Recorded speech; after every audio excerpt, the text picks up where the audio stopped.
کہ دو بڑے آئمہ تھے، دونوں بڑے امام تھے، ان کے درمیان اختلاف ہو گیا۔ ایک سید الفقہاء تھے امام اعظم ابو حنیفہ رحمۃ اللہ علیہ، اور دوسرے تھے امام بخاری رحمۃ اللہ علیہ۔ امام ابو حنیفہ رحمۃ اللہ نے فرمایا الایمان لا یزید ولا ینقص، کہ ایمان نہ بڑھتا ہے نہ کم ہوتا ہے، اور امام بخاری رحمۃ اللہ نے فرمایا الایمان یزید و ینقص، کہ ایمان بڑھتا بھی ہے کم بھی ہوتا ہے۔ اب دونوں بڑے امام ہیں، آپس میں اختلاف ہے، لیکن اگر ہم حقیقت کو سمجھیں تو اختلاف کوئی نہیں ہے۔ امام اعظم رحمۃ اللہ علیہ سید الفقہاء تھے، یعنی فقیہ تھے، قانون ان کی نظر میں رہتا تھا۔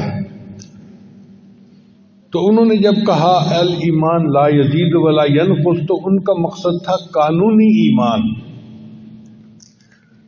ایک بندہ جس نے کلمہ پڑھ لیا، اب قانون کی نظر میں وہ مسلمان ہے، بھلے وہ چور ہو، ڈاکو ہو، زانی ہو، شرابی ہو، جو مرضی کرتا ہے، پھر ہے تو مسلمان نہ۔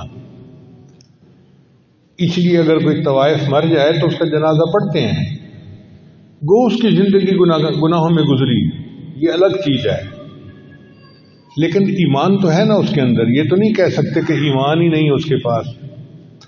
تو امام اعظم رحمۃ اللہ کی نظر تھی قانونی ایمان پہ۔ وہ قانونی ایمان ایک ہوتا ہے، چاہے بندہ نیکی کرے یا گناہ کرے، ایمان اپنی جگہ پہ ہے۔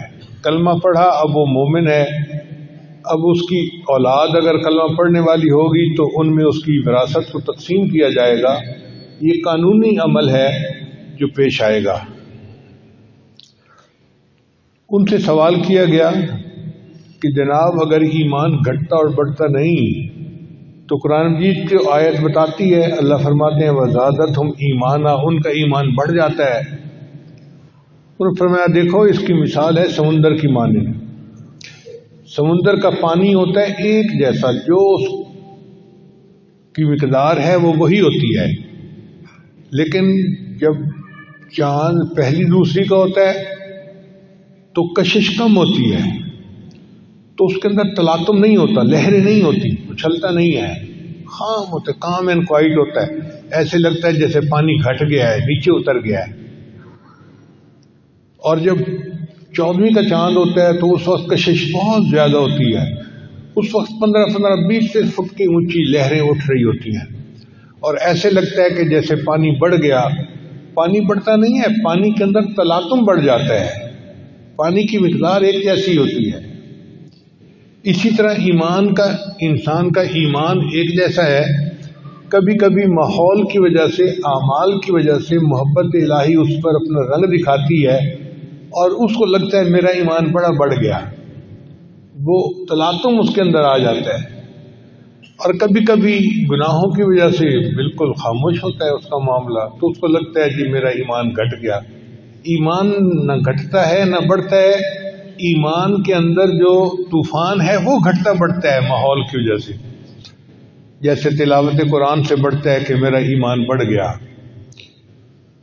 نیکوں کی صحبت سے بڑھتا ہے، اولیاء اللہ کی صحبت سے لگتا ہے کہ میرا ایمان بڑھ گیا، تو وہ تلاطم ہوتا ہے، وہ اس کے اندر ایک طوفان کھڑا ہوتا ہے۔ یعنی اہل اللہ جو ہیں وہ دلوں کو گرما دیتے ہیں، تو انسان کو لگتا ہے جی میرا ایمان بہت بڑھ گیا، مگر ایمان ایک ہی ہوتا ہے۔ یہ امام اعظم رحمۃ اللہ نے جواب دیا۔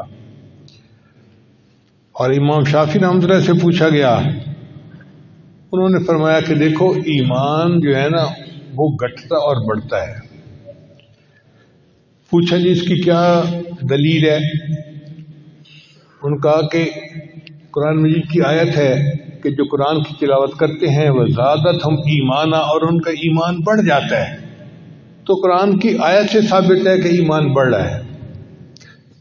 اور پھر نبی علیہ الصلوۃ والسلام نے اعمال کو ایمان کے اندر شامل کیا، چنانچہ حدیث مبارکہ میں ہے کہ نبی صلی اللہ علیہ وسلم نے فرمایا لا ایمان لمن لا امانۃ لہ، جس کے اندر امانت داری نہیں اس کا ایمان ہی نہیں ہے۔ تو عمل کو نتھی کیا نا ایمان کے ساتھ، ولا دین لمن لا عہد لہ. حدیث پاک میں ہے کہ نبی صلی اللہ علیہ وسلم نے فرمایا واللہ لا یؤمن واللہ لا یؤمن واللہ لا یؤمن. اللہ کی قسم وہ مومن نہیں، اللہ کی قسم وہ مومن نہیں، اللہ کی قسم وہ مومن نہیں.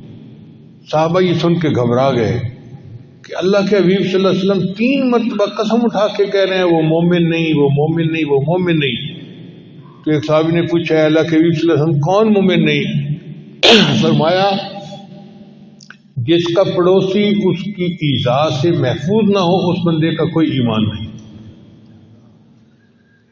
تو اس سے پتہ چلتا ہے کہ واقعی اعمال کا اثر ہوتا ہے. تو اب تطبیق دونوں قولوں میں یہ ہوئی کہ امام اعظم رحمۃ اللہ کی نظر قانونی ایمان تھا ان کے سامنے، اور امام بخاری رحمۃ اللہ کی نظر تھی حقیقی ایمان کے اوپر. تو حقیقی ایمان میں اعمال شامل ہوتے ہیں اور قانونی ایمان میں فقط کلمہ جو ہے وہ ایمان کی تصدیق ہوتا ہے. تو یوں دونوں قول آپس میں سمجھ میں آ جاتے ہیں. اس کا مطلب یہ ہوا کہ ہمیں اللہ پر ایمان دل سے لانا پڑے گا اور اس ایمان کی حفاظت کرنی پڑے گی.